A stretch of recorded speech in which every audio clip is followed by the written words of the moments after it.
Hi friends, welcome to my channel. ఆంధ్రప్రదేశ్లో ప్రభుత్వ ఉద్యోగులకు ముఖ్య గమనిక, నియామకాలు, ట్రాన్స్ఫర్లు, ప్రమోషన్లకు బ్రేకులు అయితే పడనున్నాయండి. గతేడాది డిసెంబర్ 15 నుంచి రాష్ట్రపతి ఉత్తర్వుల ప్రకారం అమల్లోకి వచ్చిన రాష్ట్రంలో కొత్త స్థానిక క్యాడర్ల వ్యవస్థీకరణ ప్రక్రియను వేగవంతం చేస్తున్నారు. అందుకే ప్రభుత్వం నియామకాలు, బదిలీలు, పదోన్నతులను తాత్కాలికంగా నిలిపివేయాలని నిర్ణయించారు. ఈ ఫ్రీజింగ్ నిబంధనలు ఈ నెల 25 నుంచి అమల్లోకి వస్తాయనేసి సాధారణ పరిపాలన శాఖ మెమో జారీ చేసింది. ఈ ఫ్రీజింగ్ ఆంక్షలు కొత్త క్యాడర్లో సిబ్బంది కేటాయింపులు పూర్తయ్యే వరకు అమల్లో ఉంటాయని కూడా ఉత్తర్వుల్లో పేర్కొన్నారు.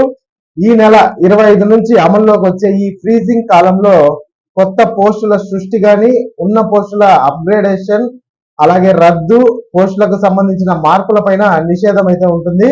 అలాగే ఏపీ ప్రభుత్వం కార్యదర్శులు, శాఖాధిపతులకు కీలక ఆదేశాలు అయితే జారీ చేశారు. ప్రస్తుతం పెండింగ్ లో ఉన్న అన్ని కీలక ప్రక్రియలను ఫ్రీజింగ్ అమల్లోకి వచ్చే లోపు పూర్తి చేయాలని కూడా సూచించింది.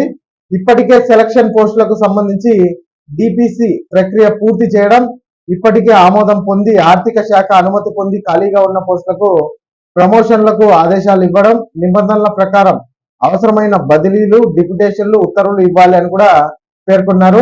ఇక ఈ వీడియో నచ్చినట్లయితే ఒక లైక్ చేయండి, అలాగే మా ఛానల్ సబ్స్క్రైబ్ చేసుకోండి. Thanks for watching.